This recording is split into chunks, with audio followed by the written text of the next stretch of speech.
Hi everybody. आज हम आपको सब्सक्राइबर्स की स्पेशल डिमांड पर बुक ब्रिलियंट स्टडी टेक्निक्स यानी अनोखी अध्ययन तकनीकें पुस्तक प्रस्तुत करने जा रहे हैं। इस वीडियो से आप 11 स्मार्ट स्टडी टिप्स के बारे में जानेंगे जो कि आपकी स्टडी को स्मार्ट बनाती है और इन समस्याओं को भूलने में मदद करती है, जैसे याद करने में डिफ़िकल्टी, याद किया हुआ भूल जाता है, नंबर्स या डाटा याद करने में दिक्कत, स्थायी याददाश्त न होना, कंसंट्रेशन की कमी। मेरे विचार से यह एक अकेली पुस्तक है जो आपको यूज़र फ्रेंडली लैंग्वेज में परिचित कराती है कि आपको स्मार्ट स्टडी कैसे करनी है, कब एंटरटेन करना है, कब सोना है, कब स्टडी से ब्रेक लेना है, नंबर्स या डाटा को कैसे मेमोराइज करना है, स्टडी के लिए कंसंट्रेशन कैसे बढ़ाना है। तो आइए जानते हैं वो कौन सी 11 स्मार्ट स्टडी टिप्स हैं जो इस बुक में दी गई हैं।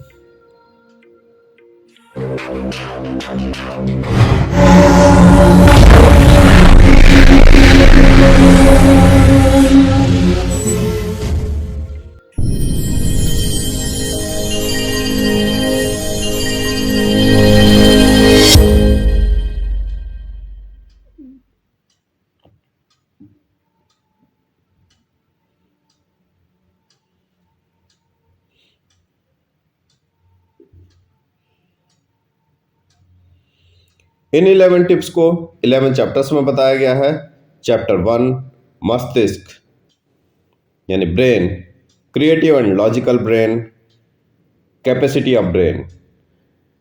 चैप्टर 2 आत्मविश्वास, confidence, concentration, memory stability, presence of mind. Chapter 3 नियमित दिनचर्या यानी डेली रूटीन। इसमें होगा सेंसेस, प्लेजर, इफेक्टिव टाइम्स यानी इंद्रियां, आनंद और प्रभावी समय।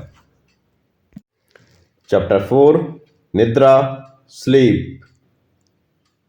इसमें होगा स्लीप पैटर्न और नींद के पहले के कार्य यानी फंक्शंस बिफोर अ स्लीप।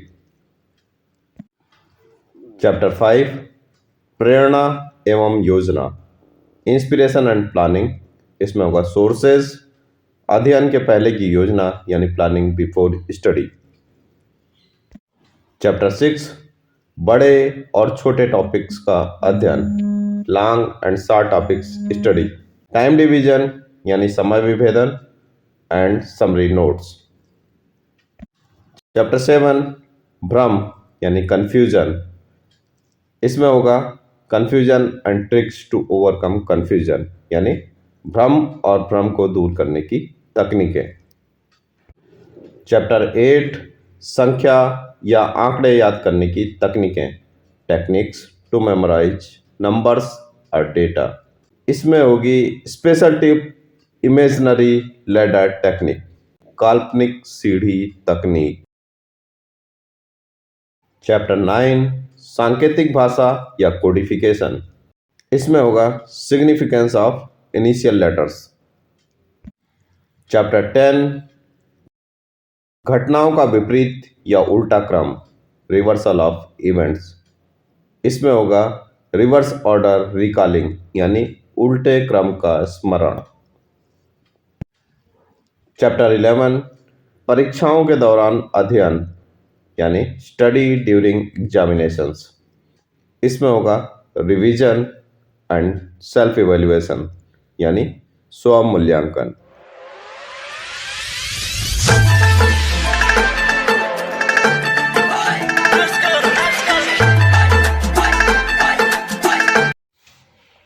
मस्तिष्क यानी ब्रेन, रचनात्मक एवं तार्किक मस्तिष्क, creative and logical brain. Learning सीखना या याद करना, मस्तिष्क की क्षमता यानी कैपेसिटी ऑफ ब्रेन। इस चैप्टर में हम ये चीज़ें देखने वाले हैं।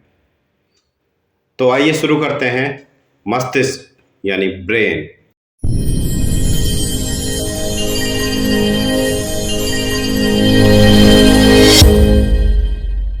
कार्य के आधार पर ब्रेन को दो भागों में बांटा जा सकता है।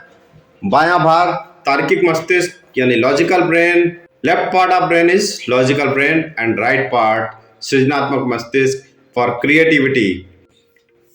दैनिक कार्यों में अधिकांश लोग तार्किक मस्तिष्क यानी तर्क के लिए लॉजिकल ब्रेन का ज्यादा से ज्यादा यूज करते हैं, जबकि सृजनात्मक मस्तिष्क यानी राइट ब्रेन जो कि क्रिएटिविटी के लिए होता है, इसका उपयोग कम करते हैं।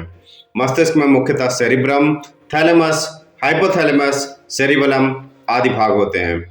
सेरिब्रम या प्रमस्तिष्क मस्तिष्क का मुख्य भाग होता है जो बोलने, देखने, सुनने, सूंघने, मांसपेशियों के सामंजस्य, मस्कुलर कोऑर्डिनेशन, याददाश्त यानी मेमोरी और डिसीजन टेकिंग आदि में मुख्य कार्य करता है।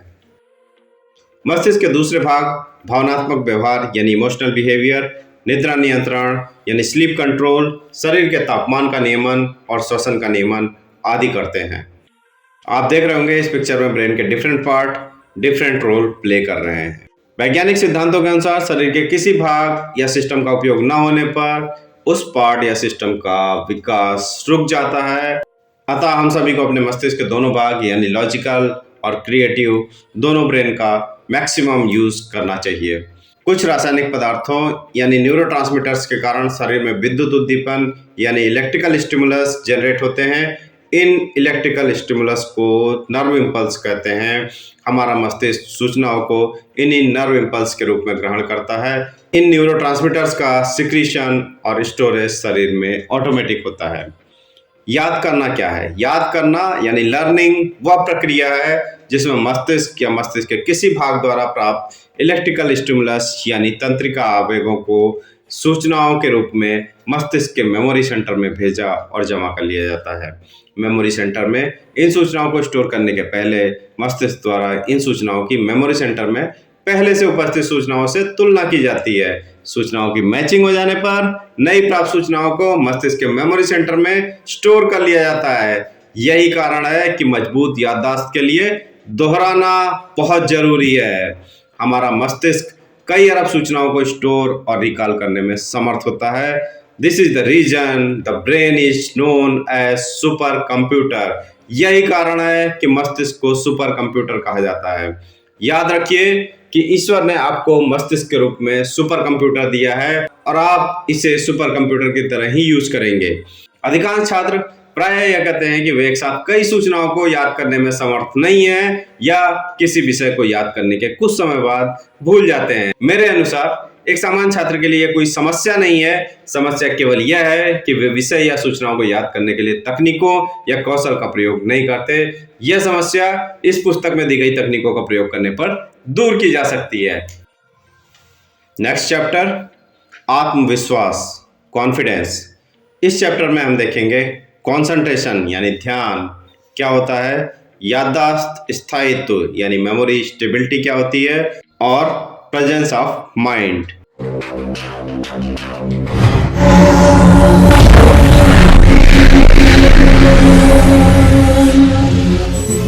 किसी कार्य को प्रारंभ और उसे अच्छी तरह समाप्त करने के लिए स्वयं पर जो विश्वास होता है उसे आत्मविश्वास कहते हैं। आत्मविश्वास इच्छा शक्ति यानी विल पावर के प्रोपोर्शनेट होता है यानी अनुक्रमानुपाती होता है। यदि आपके पास किसी कार्य को प्रारंभ और उसे अच्छी तरह समाप्त करने की इच्छा शक्ति है तो इसका अर्थ है कि आप उस कार्य के प्रति आत्मविश्वासी हैं, कॉन्फिडेंट हैं। किसी कार्य को प्रारंभ करने और अच्छी तरह समाप्त करने के लिए आप में जिस चीज का होना आवश्यक है उसे कहते हैं मजबूत इच्छा शक्ति यानी स्ट्रांग विल पावर, जो कि आपकी परिकल्पना यानी इमेजिनेशन, प्लानिंग यानी योजना और उसके क्रमबद्ध क्रियान्वयन यानी ऑर्डर ऑफ एग्जीक्यूशन पर निर्भर करता है। इच्छा शक्ति ईश्वर प्रदत्त नहीं होती है। इच्छा शक्ति ईश्वर नहीं देते, आप द्वारा विकसित की होती है। इच्छा शक्ति को धीरे धीरे छोटे पैमाने पर सफल होकर भी मजबूत बनाया जा सकता है। आप आत्मविश्वास को निम्न तरीके से विकसित कर सकते हैं। आप मंच पर या स्थान विशेष पर लोगों के समूह के सामने अपने विचारों को प्रकट करें। इस बात की चिंता बिल्कुल न करें कि आपके विचार इंपॉर्टेंट हैं या नहीं हैं, लेकिन पहली बार में आप ज्यादा बोलने का प्रयास ना करें। यह संभव है कि आप पहली बार ही इफेक्टिव ना साबित हो, लेकिन अपने दिमाग में ये बात रखिए कि भविष्य में मौका मिलने पर मैं इससे अच्छा प्रदर्शन करूंगा। आपके मस्तिष्क में हमेशा ये बात होनी चाहिए कि आपको आगे बढ़ना है, न कि पीछे चलना है या रुक जाना है। हमेशा याद रखिए कि आप एक इम्पोर्टेंट पर्सनालिटी हैं, आप एक योग्य व्यक्ति हैं और इस संसार में आपका एक महत्व है। आपको दुनिया को अपनी यही योग्यता दिखानी है। इस संसार में प्रत्येक व्यक्ति में एक विशेष गुण होता है। एक आत्मविश्वासी व्यक्ति प्रत्येक परिस्थिति में प्रगति के पथ पर आगे बढ़ता रहता है।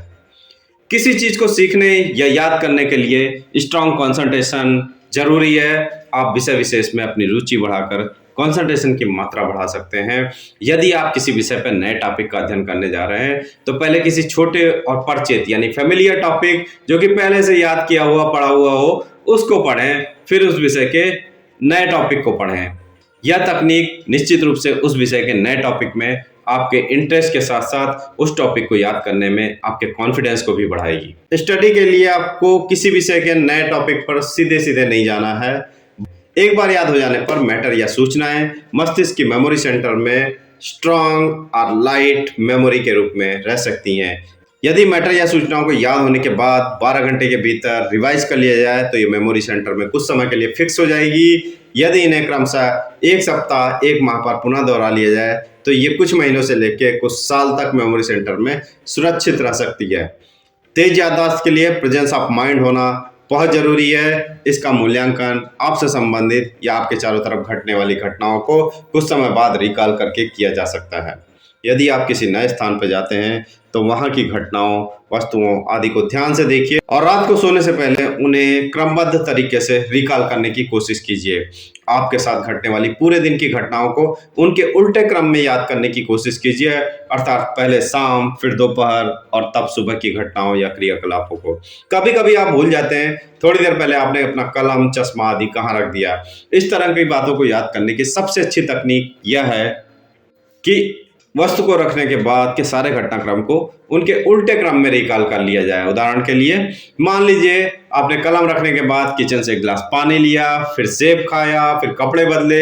इन सभी घटनाओं को उनके उल्टे और निश्चित क्रम में अर्थात कपड़े बदलने, सेब खाने और फिर पानी लेने तक याद करने की कोशिश कीजिए।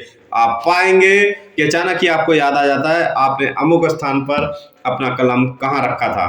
परंतु ये तकनीक तभी उपयोग में आ सकेगी जबकि उस स्थान पर वस्तु जो कि यहाँ पे कलम थी को रखते समय मस्तिष्क थोड़ा सा भी कॉन्शियस रहा हो। नेक्स्ट चैप्टर नियमित दिनचर्या यानी डेली रूटीन। इसमें हम देखेंगे इंद्रियां यानी सेंसेस, आनंद यानी प्लेजर और इफेक्टिव टाइम्स यानी प्रभावी समय, इनका स्मार्ट स्टडी में क्या रोल है। नियमित दिनचर्या में हम पढ़ने का लगभग 40%, सुनने का लगभग 50%, देखने का 60% और पढ़ने, देखने, सुनने तीनों को अगर हम मिला लें तो उसका कुल लगभग 75% याद रहता है। उपरोक्त आंकड़े आपकी रुचि एवं परिस्थितियों पर निर्भर करते हैं। किसी अवसर पर प्राप्त आनंद आपकी इंद्रियां यानी आँख, कान, नाक, त्वचा और जीभ यानी जिह्वा के प्रभावी उपयोग और प्रेजेंस ऑफ माइंड को इम्प्रूव करता है। अतः जब आप आनंद का अनुभव कर रहे हो उस समय को किसी मैटर को याद करने में उपयोग करें। आप पाएंगे कि मैटर आपको बहुत ही कम समय में अच्छी तरह याद हो गया हो। फॉर एग्जाम्पल आप देखते हैं कि आपके पिछले साल के बर्थडे की अधिकांश बातें आज भी आपको बिल्कुल वैसी ही याद हैं। तेज याददाश्त यानी स्ट्रांग मेमोरी के लिए प्रभावी समय यानी इफेक्टिव टाइम्स भी आवश्यक हैं। सभी व्यक्तियों के लिए इफेक्टिव टाइम्स अलग अलग होते हैं और उनका ड्यूरेशन भी अलग अलग होता है। इसका मूल्यांकन यानी इवैल्यूएशन आप स्वयं कर सकते हैं।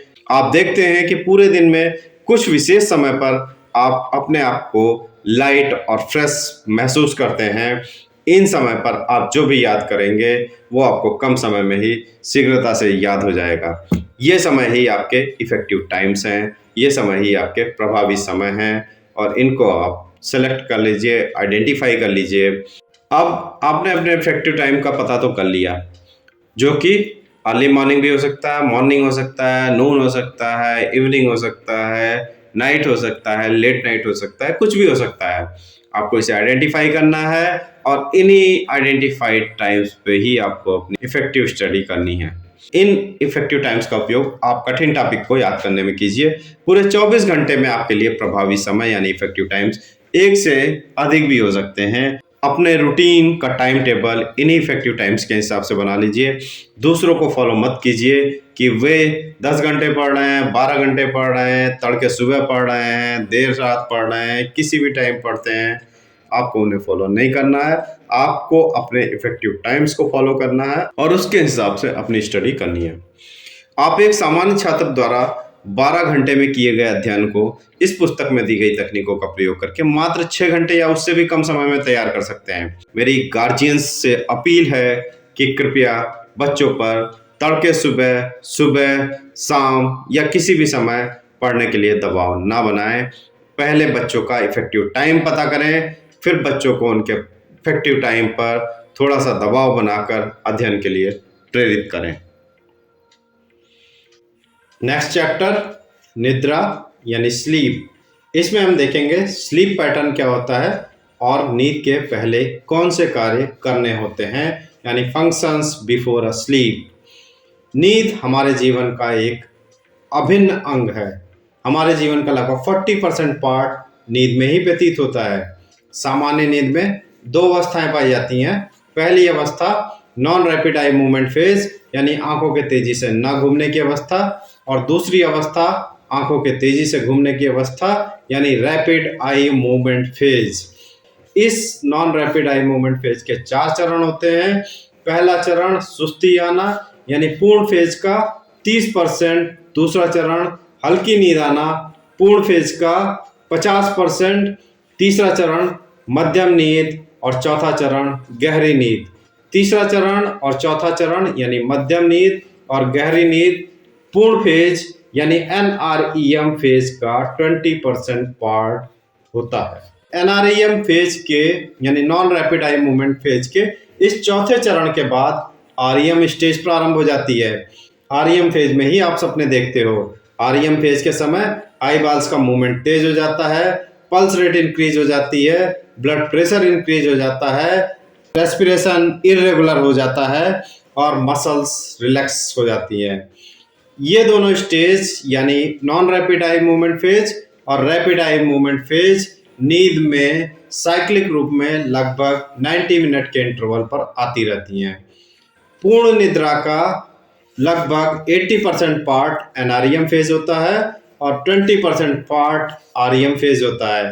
अगर आदमी सोया हुआ है और REM फेज चल रही है तो इस स्टेज में नींद में सोए हुए व्यक्ति को जगाना ज़्यादा कठिन होगा NREM फेज में सोए व्यक्ति को जगाने की तुलना में, यानी REM फेज की नींद में सोए व्यक्ति को जगाना NREM फेज की तुलना से ज़्यादा कठिन होता है। REM फेज यानी रैपिड आई मूवमेंट फेज की नींद मानसिक थकान को दूर करने में सहायक होती है। अतः रैपिड आई मूवमेंट फेज की नींद में अगर कोई डिस्टरबेंस होता है तो मेमोरी स्टेबिलिटी के लिए वो हानिकारक साबित होता है। REM फेज की नींद पूर्ण होने के बाद व्यक्ति स्वयं को तरोताजा यानी रिफ्रेश अनुभव करता है। तो REM फेज की स्लीप ली है तो आप अपने आप को रिफ्रेश फील करते हो। In my opinion strong memory और 24 आवर्स रिफ्रेशमेंट के लिए 24 आवर्स में कम से कम 2 नींद लेनी जरूरी है। इसमें एक लंबी ड्यूरेशन की नींद होनी चाहिए जो कि 6 से 8 घंटे की होगी और एक छोटी ड्यूरेशन की नींद होनी चाहिए जो कि मैक्सिमम 2 घंटे तक की हो। किसी विषय को कम टाइम में और इमीडिएट लर्न करने के लिए आप सोने से पहले उस विषय की स्टडी की रूपरेखा यानी आउटलाइंस इस तरीके से तैयार कीजिए। सोकर उठने के बाद विषय को पढ़ने के लिए आप कितना कम से कम समय लेंगे, इस समय का डिटर्मिनेशन अभी कर लीजिए सोने से पहले। इस समय देखिए आपको सो के उठने के बाद कौन कौन से चैप्टर पढ़ने हैं, कौन से टॉपिक्स कवर करने हैं, कौन सी हेडिंग कवर करनी है, कौन सी सब हेडिंग्स हैं उसमें और उनकी पोजीशन कहाँ है बुक में और कितना मैटर आपको पढ़ना है।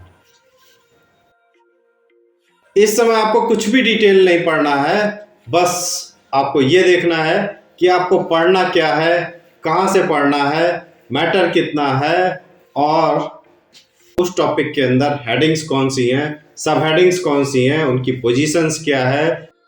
याद रखिए इस समय आपको कुछ भी डिटेल नहीं पढ़ना है। अब आप सोकर उठने के बाद उस विषय को पढ़ने के लिए तैयार हैं। अब आप सो सकते हैं और फिर सोकर उठने के बाद स्टडी के लिए तैयार हैं।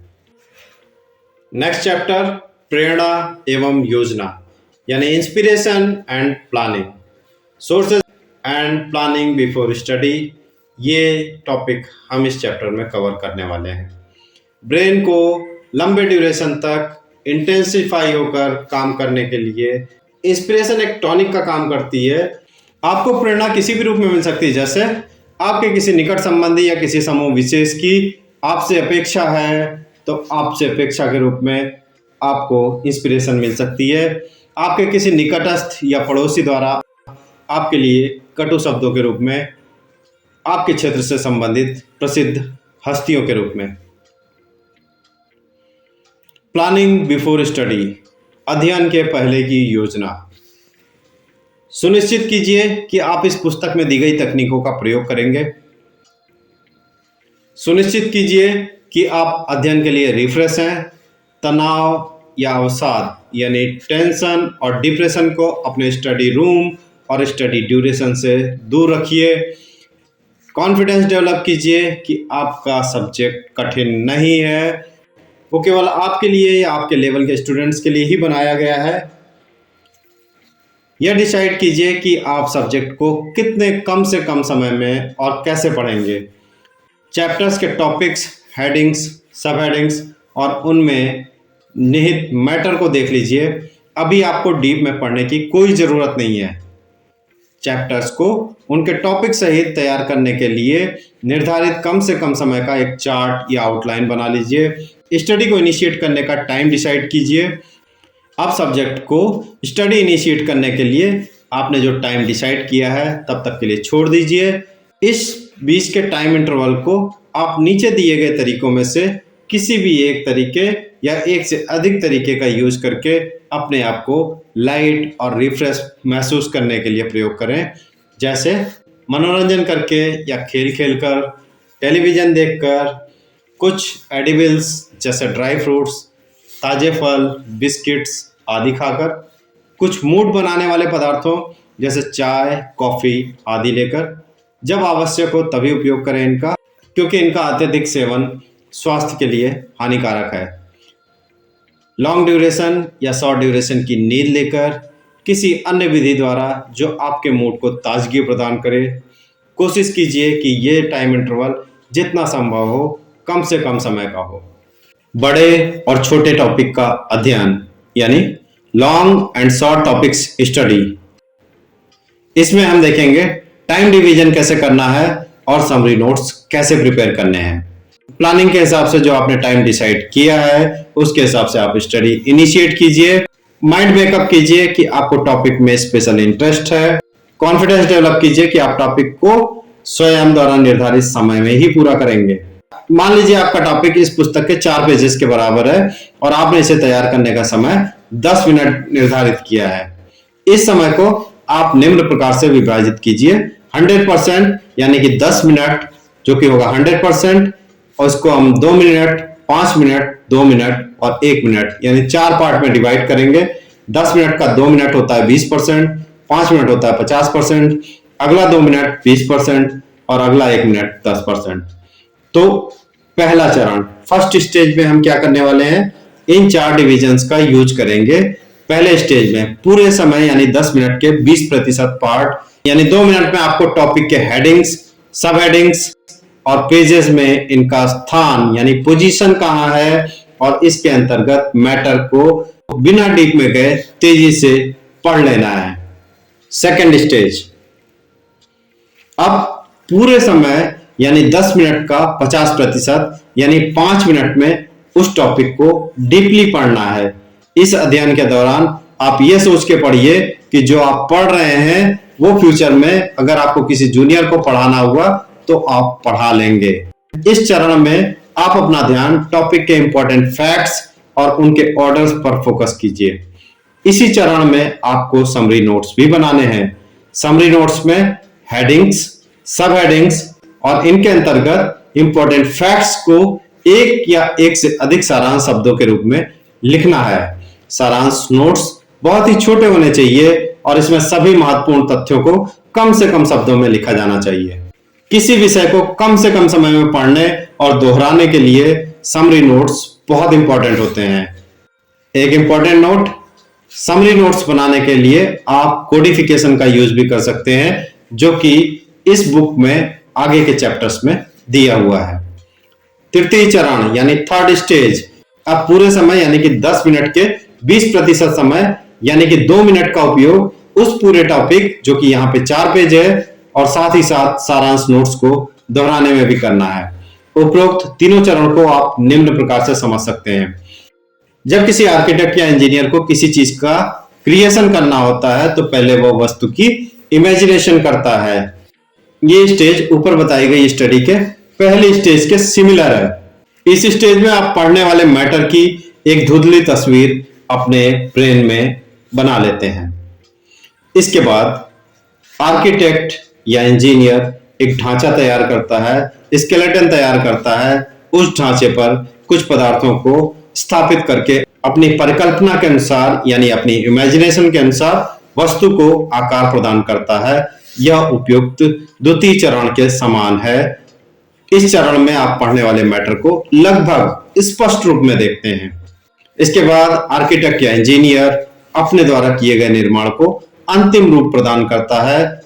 यह ऊपर बताई गई स्टडी के थर्ड स्टेज के सिमिलर है। इस चरण में पढ़ने वाला मैटर आपको पूर्ण रूप से स्पष्ट हो जाता है। ये तीनों चरण किसी मैटर के लिए मजबूत याददाश्त में सहायक होते हैं। अब तीसरे चरण के बाद आप पढ़े हुए टॉपिक को कुछ मिनट के लिए छोड़ दीजिए। कॉन्फिडेंस डेवलप कीजिए कि आपके सुपर कंप्यूटर यानी आपके ब्रेन ने उस टॉपिक को अच्छी तरह तैयार कर लिया है। इस बात की चिंता बिल्कुल मत कीजिए कि आपको टॉपिक तैयार हुआ है या नहीं। आप टॉपिक के विषय में कुछ भी मत सोचिए, केवल यह सोचिए कि आपके मस्तिष्क ने टॉपिक को अच्छी तरह तैयार कर लिया है। अब कुछ मिनट बाद टॉपिक को दोबारा सारांश नोट्स की सहायता से दोहराइए। इस समय आप देखेंगे कि आपको टॉपिक आश्चर्यजनक रूप से तैयार हो गया है। इस समय दोहराने में आपको पहले तैयार करने में लगे कुल समय यानी टोटल टाइम 10 मिनट का 10% समय या उससे भी कम समय लगेगा। अर्थात उपरोक्त 4 पेज के टॉपिक में आपको कुल 10 मिनट लगा। 2 minute plus 5 minute plus 2 minute plus 1 minute. 2 minute पहली स्टेज, 5 मिनट दूसरी स्टेज, 2 मिनट तीसरी स्टेज और 1 मिनट रिवीजन यानी चौथी स्टेज। ये 1 मिनट का दोहराना अत्यंत आवश्यक है। जो स्टूडेंट्स इस तरह नहीं पढ़ते हैं और इस तरह रिवाइज नहीं करते, जनरली वे स्टूडेंट ही कंप्लेन करते हैं कि उन्हें तैयार किया हुआ टॉपिक भूल जाता है। तैयार किए गए सारांश नोट्स को परीक्षाओं के लिए रख लीजिए और परीक्षा कक्ष में प्रवेश करने के कुछ समय पहले सारांश नोट्स को अवश्य देखिए। प्रारंभ में आप यह अनुभव कर सकते हैं कि आप द्वारा निर्धारित कम से कम समय में टॉपिक को तैयार करना थोड़ा मुश्किल है, लेकिन जब आप इस पुस्तक में दी गई तकनीकों का प्रयोग अपनी स्टडी में, अपने दैनिक जीवन में करेंगे तो आपकी इस समस्या का हल स्वयं ही हो जाएगा। नेक्स्ट चैप्टर, भ्रम यानी confusion. Confusion and tricks to overcome confusion. भ्रम और भ्रम को दूर करने की तकनीकें इस चैप्टर में हम देखने वाले हैं। ब्रेन में इंफॉर्मेशंस का एक दूसरे से मिल जाना यानी इंटरमिंगलिंग, या एक सूचना का प्रभाव दूसरे पर पड़ जाना यानी ओवरलैपिंग ऑफ इंफॉर्मेशंस के कारण सूचनाओं का स्पष्ट रूप से रिकॉल न हो पाना ही भ्रम है। अब भ्रम होता कैसे है? अस्थायी याददाश्त यानी अनस्टेबल मेमोरी लीड्स कंफ्यूजन। अध्ययन की अवधि में कम ध्यान, लेस कंसंट्रेशन भी कंफ्यूजन का कारण हो सकता है। किसी व्यक्ति में कंफ्यूजन की स्टेज ये बताती है कि वो पर्सन कॉन्फिडेंट नहीं है। जनरली कंफ्यूजन होता कैसे है? लगभग समान शीर्षकों यानी समान टॉपिक्स जैसे good, quality, use, functions, uses आदि वाले टॉपिक को याद करने में, स्पेलिंग्स या डेटा को याद करने में, डिसऑर्गेनाइज्ड वे में मेमोराइज करने में, कभी कभी विटामिन बी की कमी से भी। अब कंफ्यूजन को दूर करने की ट्रिक्स कौन कौन सी हैं? ड्यूरिंग स्टडी सरप्लस कंसंट्रेशन यानी मोर कंसंट्रेशन मेंटेन रखने के लिए आप अपने इफेक्टिव टाइम्स का यूज़ स्टडी के लिए करें। आप देखते हैं कुछ घटनाएं, कुछ इंसिडेंट, जैसे कि कोई डेथ, कोई वायलेंस, कोई एक्सीडेंट, कोई मर्डर या कोई हिल स्टेशन का टूर, ये सब एक ऑर्डिनरी ब्रेन वाले आदमी को भी बिना किसी अतिरिक्त प्रयास के शीघ्रता से याद हो जाता है और वो व्यक्ति इस योग्य हो जाता है कि उस घटना को 90% से भी अधिक उसी क्रम में बता सकता है जैसा कि उसने देखा था। क्या आपने कभी सोचा है ये कैसे संभव है? ये इस कारण होता है क्योंकि उस घटना के समय उस व्यक्ति की सेंसेस यानी इंद्रियां मानसिक रूप से प्रभावी यानी एफिशिएंट यूज के लिए तैयार हो चुकी होती है और इस स्थिति में कुछ भी याद करने पर भ्रम उत्पन्न नहीं होता है। अतः किसी मैटर को याद करने के लिए आप अपनी सेंसेस यानी इंद्रियों का अधिक से अधिक प्रयोग करने की कोशिश करें।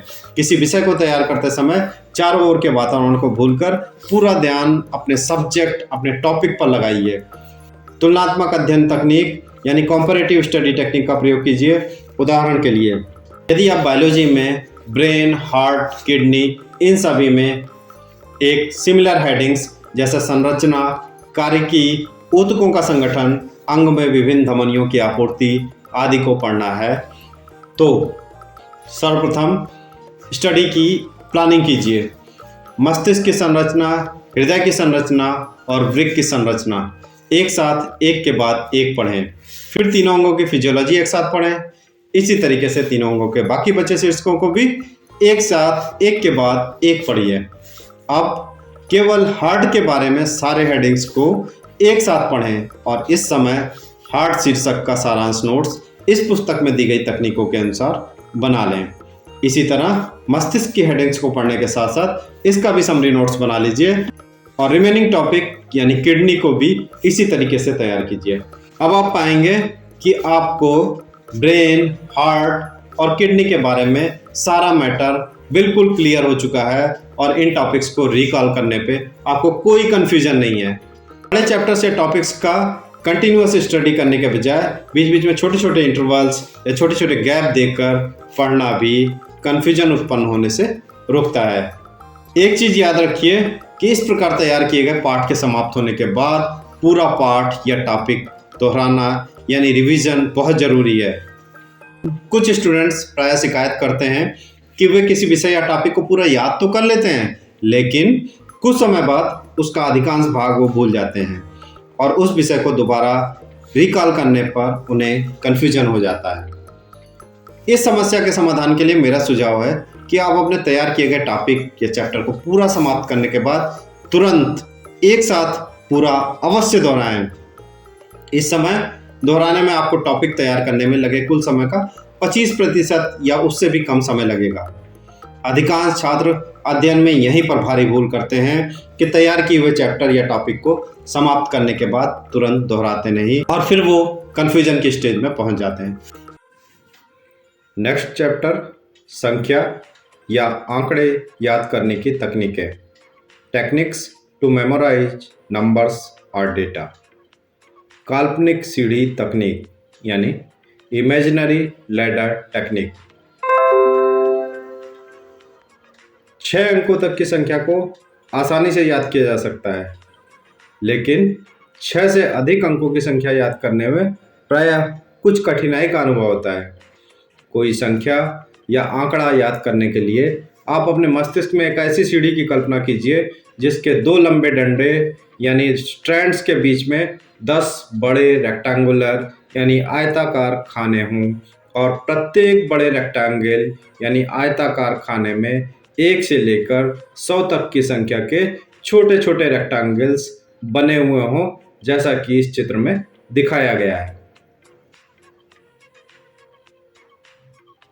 अब मान लीजिए कि आपको रूम नंबर 41 यानी कमरा संख्या 41 याद रखना है तो आप अपने मस्तिष्क में विजुलाइज इस इमेजिनरी लैडर के पहले बिग रेक्टेंगल के अंदर के 41वें स्मॉल रेक्टेंगल यानी छोटे रेक्टेंगल पर अपना ध्यान केंद्रित कीजिए।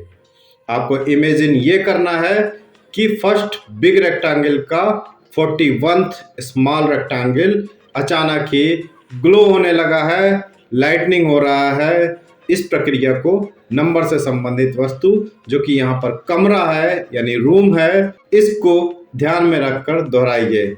मीन्स रूम नंबर 41 को ध्यान में रखते हुए आपको फिर से बिग रेक्टेंगल को इमेजिन करना है, विजुलाइज करना है और उसके अंदर छोटे स्मॉल रेक्टेंगल का 41 पोजीशन, उस पे कंसंट्रेशन फोकस करना है और महसूस करना है कि वो 41 स्मॉल रेक्टेंगल अचानक ही लाइट हो गया, ग्लो करने लगा, प्रकाशमान हो गया। तो अब आपको रूम नंबर 41 याद रहेगा। 3 अंकों की संख्या जैसे 899 को याद करने के लिए आपको 9वां बिग रेक्टेंगल यूज होगा, ना कि 8th बिग रेक्टेंगल।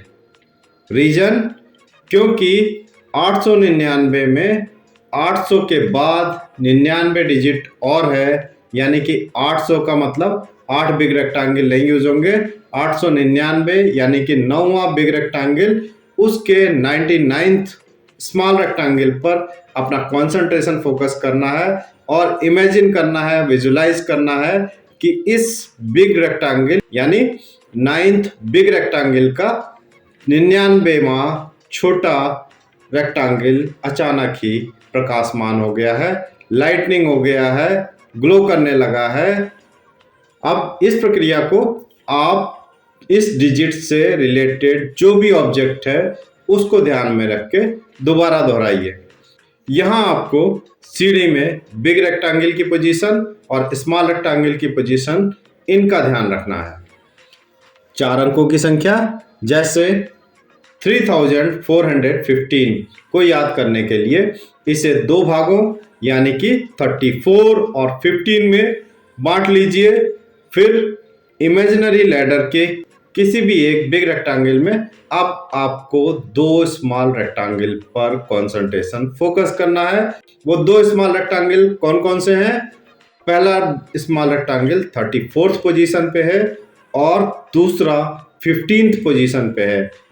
यहाँ पर आपको इमेजिन ये करना है कि स्मॉल रेक्टेंगल 34th पहले और स्मॉल रेक्टेंगल 15th उसके बाद प्रकाशमान हुआ, यानी कि आपको क्रम का ध्यान रखना है, ऑर्डर का ध्यान रखना है।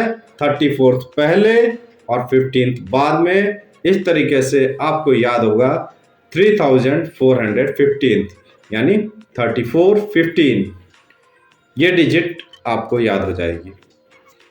3 अंकों से अधिक की संख्या याद करने के लिए आपको काल्पनिक सीढ़ी के केवल एक बिग रेक्टेंगल का ही यूज करना है। रीजन बीइंग, क्योंकि आप यहाँ पर डिजिट्स को डिवाइड करके यूटिलाइज करते हो, विजुलाइज करते हो, इसलिए 3 अंकों से अधिक की संख्या याद करने के लिए आपको काल्पनिक सीढ़ी के केवल किसी भी एक बिग रेक्टेंगल का यूज करना है। उपरोक्त प्रक्रिया को संबंधित वस्तु को ध्यान में रखकर पुनः दोहराइए। जैसे कि यहाँ पे 3415 था, मान लीजिए ये कोई अमाउंट है 3415 रुपए। आपने 34 स्मॉल रेक्टेंगल पहले फोकस किया, कंसंट्रेट किया और 15 उसके बाद फोकस करके विजुलाइज किया कि ये ग्लो कर रहे हैं। तो अब आपको अमाउंट 3415 रुपीज याद रहेगा। 5 अंकों की संख्या जैसे मान लीजिए कि आपको कोई फोन नंबर जो कि 5 डिजिट का है 35,545, इसको याद करना है। तो सर्वप्रथम इसे आप 2 भागों में बांट लीजिए। पहला भाग होगा 35 और दूसरा भाग होगा 545। अब जैसा कि ऊपर बताया गया है 2 और 3 अंकों की संख्या याद करने की जो टेक्निक्स हैं आप उनको यूज कीजिए और अब आपको 35,545 की डिजिट याद हो जाएगी। इस प्रक्रिया को आपको रिपीट करना है। रिपीट कैसे करना है? रिपीट करना है कि ये क्या चीज है। जैसे हमने यहाँ बताया, यहाँ पे ये फोन नंबर है। 6 अंकों की संख्या जैसे कि कोई फोन नंबर 431614 को याद करने के लिए आप इसे निम्न में से किसी भी प्रकार में विभाजित करके याद कर सकते हैं। जैसे पहला प्रकार, आपने 3-3 डिजिट बांट ली यानी 431 और 614, या दूसरा प्रकार इसको आपने 2-2 डिजिट्स में डिवाइड कर लिया 43, 16 और 14। अपनी सुविधानुसार आप कोई भी प्रकार चुन सकते हैं, चाहे आप इसमें से पहला प्रकार चुनिए या दूसरा टाइप चुनिए। इन तकनीकों द्वारा किसी भी मैटर को याद करने के पीछे ऑब्जेक्टिव ये है कि आप मैटर को विजुअलाइज फॉर्म में याद करें। देखिए चैप्टर डेली रूटीन में विजुअलाइज करके मेमोराइज करने की इंपॉर्टेंस। विजुअलाइजेशन का एक इंपॉर्टेंस आप इससे भी समझ सकते हैं। फॉर एग्जाम्पल, जब कभी आप रेडियो पर किसी क्रिकेट मैच की कमेंट्री सुनते हैं कि इस अमुक बल्लेबाज यानी फलाने बल्लेबाज ने 4 या 6 रनों के लिए एक शॉट लगाया, इस डायरेक्शन में लगाया, इसे सुनते ही आपके ब्रेन में पूरी घटना को एक विजुअलाइजेशन के रूप में ब्रेन द्वारा प्रेजेंट कर दिया जाता है और आपको यह घटना बहुत अच्छी तरह याद हो जाती है कि इस बल्लेबाज ने, इस बैट्समैन ने इस डायरेक्शन में 4th या 6th लगाया। नेक्स्ट चैप्टर सांकेतिक भाषा या कोडिफिकेशन। कोडिफिकेशन, इसमें हम देखेंगे सिग्निफिकेंस ऑफ इनिशियल लेटर्स। याद करने के लिए एवं समरी नोट्स बनाने के लिए इनिशियल लेटर्स बहुत इंपॉर्टेंट हैं। मान लीजिए आपको इस पुस्तक के अब तक के पिछले सभी चैप्टर्स को याद करना है। इसके लिए आप नीचे दिए हुए पोर्शन को देखिए, यानी BCDSILCT, यहाँ सभी अक्षर चैप्टर विशेष को प्रेजेंट कर रहे हैं। जैसे B for brain, C for confidence. इसी तरीके से बाकी बचे लेटर्स भी बाकी बचे हुए चैप्टर के सूचक हैं। अब आप अपनी सुविधानुसार उपरोक्त अक्षरों को 2, 3, 4 या अधिक अक्षरों के भागों में बांटकर याद कीजिए। जैसे चैप्टर्स को अगर आपको निश्चित क्रम में याद करना है तो BCDSILCT, BCDSILCT, या अगर आप चाहें तो इसे इस तरीके से भी बांट सकते हैं, BCDSILCT। चैप्टर्स को अनिश्चित क्रम में आप इसे ऐसे बांट सकते हैं, BCDISCLT, यानी BCDISCLT, BCDISCLT। अनिश्चित क्रम में याद करने के लिए इनिशियल लेटर्स को यूज करके ऐसे मिलते जुलते शब्द बनाने की कोशिश कीजिए जिनसे कि आप पूर्व परिचित हों, फेमिलियर हों, जैसे उपरोक्त में डिस्क। यही कोशिश आप चैप्टर को निश्चित क्रम में याद करने के लिए भी कर सकते हैं। जब इनिशियल लेटर्स को यूज करके किसी वर्ड को बनने की संभावना हो तो आप उसे वर्ड के रूप में ही याद कीजिए। इसी तरह कई शब्दों को आप एक वाक्य बनाकर भी याद कर सकते हैं। शब्द या वाक्य बनाते समय आप इनिशियल लेटर्स के अतिरिक्त कुछ अक्षरों यानी कुछ लेटर्स या वर्ड्स का भी यूज कर सकते हैं। जैसे अब तक के पिछले सारे चैप्टर को अनिश्चित क्रम में याद करने के लिए आप निम्न वाक्य को याद कीजिए। चंद्रभान लूटेड अ डिस्क। इसमें इनिशियल लेटर्स सी, चंद्रभान से इनिशियल लेटर सी आया, भान से बी आया, लूटेड से एल आया और टी आया, डिस्क से डी आया, आई आया, एस आया और सी आया। तो CBLTDISC ये इनिशियल लेटर्स आए और इसको अगर हमने सेंटेंस में याद कर लिया, चंद्रभान लूटेड अ डिस्क, तो इसमें हमें देखना है चंद्रभान से केवल C यूज करेंगे हम, भान से B यूज करेंगे, लूटेड से L और T यूज करेंगे और डिस्क से DISC यूज करेंगे। तो इस तरीके से हम देख सकते हैं कि एक सेंटेंस यानी चंद्रभान लूटेड अ डिस्क, इस एक सेंटेंस को याद करना हमारे लिए बहुत ही ईजी है। लेकिन इस सेंटेंस में से हमने कौन कौन से इनिशियल लेटर्स सॉर्ट आउट करने हैं उसको थोड़ा फोकस करना होगा। CBLTDISC, C for confidence, B for brain, L for long and short topics study, T for techniques to memorise numbers और data, D for daily routine, I for inspiration and planning, S for sleep and C for codification. यहाँ केवल बड़े अक्षर यानी capital letters ही महत्वपूर्ण हैं। अगर आप देखें तो इस सेंटेंस में हमने कैपिटल लेटर्स को ही, इनिशियल लेटर्स जो हमारे लिए सिग्निफिकेंट हैं, इनको कैपिटल लेटर्स में लिखा गया है। तो चैप्टर्स को याद करते समय आप सेंटेंस में यूज स्मॉल लेटर्स को इग्नोर कर सकते हैं। मान लीजिए आपको नीचे दिए गए भारत के 10 राज्यों को याद करना है। उत्तर प्रदेश, राजस्थान, हरियाणा, पंजाब, महाराष्ट्र, आंध्र प्रदेश, गुजरात, बिहार, मध्य प्रदेश, हिमाचल प्रदेश। निश्चित क्रम में आप इन्हें निम्नानुसार याद कर सकते हैं: UR, HP, MAG, BMH। और अनिश्चित क्रम में याद करने के लिए RUB, MAG, MPH यानी RUB, MAGH, MPH। निश्चित या अनिश्चित क्रम में याद करने के लिए आप इन शब्दों और कुछ अतिरिक्त अक्षरों का प्रयोग करके कोई वाक्य बनाकर भी याद कर सकते हैं। इसका अभ्यास आप स्वयं करेंगे तो आपको इस टेक्निक का नॉलेज हो जाएगा, इस टेक्निक का यूटिलाइजेशन की स्किल आपके अंदर डेवलप हो जाएगी। नेक्स्ट चैप्टर, घटनाओं का विपरीत या उल्टा क्रम, रिवर्सल ऑफ इवेंट्स। इसमें हम देखेंगे रिवर्स ऑर्डर रिकॉलिंग क्या होती है और रिवर्स ऑर्डर रिकॉलिंग का सिग्निफिकेंस मेमोरी के लिए क्या होता है। भूली हुई सूचनाओं या मैटर को याद करने के लिए इस टेक्निक का यूज मेंटली आप उस जगह पर पहुंचकर जहां पर ब्रेन ने उस चीज को मेमोराइज किया था किया जा सकता है। उपरोक्त तकनीक तभी प्रयुक्त होगी जबकि सूचना मस्तिष्क के कुछ समय तक चेतना या कॉन्शियस रहने पर याद की गई हो। ये टेक्निक एग्जाम में बहुत उपयोगी साबित होती है जब आप परीक्षा में लिखते लिखते अचानक कुछ भूल जाते हैं। इस प्रॉब्लम को दूर करने के लिए आप इस टेक्निक का यूज कीजिए। इस प्रॉब्लम को दूर करने के लिए आप इस टेक्निक का यूज ऐसे करें।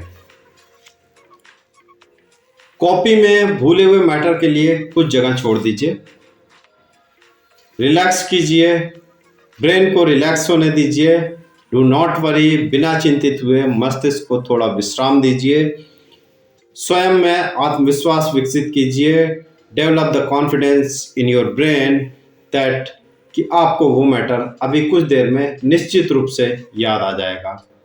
अब प्रश्न को हल करने के लिए छोड़े गए स्थान से आगे लिखना शुरू कर दीजिए जो कि आपको आता है, परंतु आपके मस्तिष्क में ये बात होनी चाहिए कि आपको अभी इस प्रश्न में कुछ मैटर लिखना बाकी है जिसके लिए आपने थोड़ी जगह छोड़ रखी है। आप देखेंगे थोड़े समय बाद ही भूला हुआ मैटर स्वतः ही आपके मस्तिष्क में रिकॉल हो जाता है, ऑटोमेटिकली रिकॉल हो जाता है। तो आपके ब्रेन की कैपेसिटी इतनी बढ़ जाती है कि जो मैटर आप भूल चुके थे वो खुद ब खुद रिकॉल हो जाता है। यदि मान लीजिए भूला हुआ मैटर कुछ समय बाद याद नहीं आता है तो आपको क्या करना है, आपको मानसिक रूप से उस स्थान पर पहुंच जाइए जहां कि आपने वो मैटर याद किया था। मानसिक रूप से ही पुस्तक के उस पृष्ठ यानी जो भूला हुआ मैटर है उसको खोलकर पढ़ने की कोशिश कीजिए। यानी आप एग्जाम हॉल में बैठे हैं लेकिन मेंटली जब आपने वो चीज़ लर्न की थी, जहाँ पे बैठ के लर्न की थी, उस पोजीशन पे मेंटली पहुंचिए और उस फॉरगॉटन मैटर को खोलकर पढ़ने की कोशिश कीजिए। बस जस्ट विजुलाइज कीजिए, अपने ब्रेन से विजुलाइज करने की कोशिश कीजिए। आप पाएंगे कि 2-3 बार कोशिश करने पे आप एग्जाम हॉल में बैठे बैठे ही उस भूले हुए मैटर को रिकॉल कर लेते हैं। आपका ब्रेन इतनी कैपेसिटी डेवलप कर लेता है कि वो भूला हुआ मैटर आपको एग्जाम हॉल में बैठे बैठे ही याद आ जाता है। शुरू में आपको इस तकनीक का प्रयोग करते समय कुछ कठिनाई का अनुभव हो सकता है, लेकिन जब आप इस पुस्तक में दी गई तकनीकों का रेगुलरली एक्सरसाइज करेंगे तो आपकी ये प्रॉब्लम आसानी से दूर हो जाएगी। घटनाओं के उल्टे क्रम से संबंधित तकनीक को आप इस पुस्तक के चैप्टर कॉन्फिडेंस में भी देख सकते हैं। देखिए कॉन्फिडेंस चैप्टर में कलम रखकर भूल जाने वाली घटना। नेक्स्ट चैप्टर, परीक्षाओं के दौरान अध्ययन यानी स्टडी ड्यूरिंग एग्जामिनेशंस। इसमें हम देखेंगे रिवीजन यानी दोहराना और सेल्फ इवैल्यूएशन। सब्जेक्ट्स को पढ़ने के लिए परीक्षा काल के कुछ पहले परीक्षाओं के अनुसार प्लानिंग बना लीजिए। प्रत्येक सब्जेक्ट को पढ़ने की शुरुआत और अंत करने का समय डिसाइड कर लीजिए, डिटरमाइन कर लीजिए। परीक्षाओं के समय नए टॉपिक पढ़ने की कोशिश बिल्कुल मत कीजिए क्योंकि ये पहले से तैयार टॉपिक के स्टडी की तुलना में ज़्यादा समय लेते हैं। परीक्षा काल में आपकी इंद्रियां यानी आपके सेंसेस इफेक्टिव यूज के लिए मानसिक रूप से तैयार हो जाती हैं। इसलिए आपको इस समय अपने ब्रेन का मैक्सिमम यूटिलाइजेशन करना है। कोशिश कीजिए कि परीक्षा के दिनों में आपको नए टॉपिक्स नहीं पढ़ने हैं, बल्कि पूर्व में तैयार किए गए टॉपिक्स को केवल रिवाइज करना है, दोहराना है। इसलिए सभी महत्वपूर्ण टॉपिक्स, सारे इंपॉर्टेंट टॉपिक्स को परीक्षा के पूर्व ही पढ़ लीजिए। विषय विशेष को दोहराने के लिए विषय के विभिन्न चैप्टर्स और उन्हें समाप्त करने के लिए आप द्वारा निर्धारित कम से कम समय का एक चार्ट जरूर बनाइए। अब आप कुछ टाइम इंटरवल के लिए उस सब्जेक्ट को छोड़ दीजिए। इस टाइम इंटरवल यानी टाइम गैप का उपयोग अपने मूड को रिफ्रेश करने के लिए प्रयोग करें। अपने द्वारा निर्धारित किए गए समय पर उस विषय के अध्ययन की शुरुआत कीजिए। टॉपिक को सारांश नोट्स के साथ रिवाइज करते जाइए, दोहराते जाइए। अब सारांश नोट्स को पुनः दोहराइए। अब अपने उस चैप्टर के अगले टॉपिक का अध्ययन कीजिए। किसी एक चैप्टर को अपने द्वारा निर्धारित कम से कम समय में ही समाप्त करने की कोशिश कीजिए। एक चैप्टर तैयार हो जाने के बाद आप बहुत छोटी अवधि का विश्राम यानी ब्रेक देने के बाद अगले चैप्टर का अध्ययन उपरोक्त अनुसार ही करें। अपने द्वारा तैयार सारांश नोट्स को परीक्षा कक्ष में प्रवेश के कुछ समय पहले जरूर देख लें। अब आप परीक्षा कक्ष में इस कॉन्फिडेंस से परिपूर्ण होकर जाइए कि बिना इस बात का प्रभाव पड़े कि आप 100% तैयार हैं या नहीं, आप एग्जाम हॉल में 100% परफॉर्मेंस देंगे। इस पुस्तक में दी गई तकनीकों का आप अपने दैनिक जीवन में अभ्यास और प्रयोग करने के बाद अपने पिछले प्रगति रिकॉर्ड यानी प्रोग्रेस कार्ड और प्रयोग के बाद के प्रोग्रेस कार्ड में बहुत अधिक अंतर पाएंगे, और ये अंतर हमेशा उन्नतशील और प्रगतिशील होगा। सेल्फ इवैल्यूएशन यानी स्व मूल्यांकन। परीक्षा में प्रश्नों का उत्तर देते समय आपके मस्तिष्क में यह बात होनी चाहिए कि यदि आप परीक्षक होते तो प्रश्नोत्तर पर स्वयं को कितना कम से कम नंबर देते। आपने जो प्रश्नों के उत्तर दिए हैं उसमें आप कितना कम से कम नंबर देते। आपकी ये सोच प्रश्नों का उत्तर परीक्षा में अधिक प्रभावी ढंग से देने के लिए आप में अवश्य सुधार करेगी। So best of luck for all your future examinations. Goodbye. Thank you very much. Jai Hind.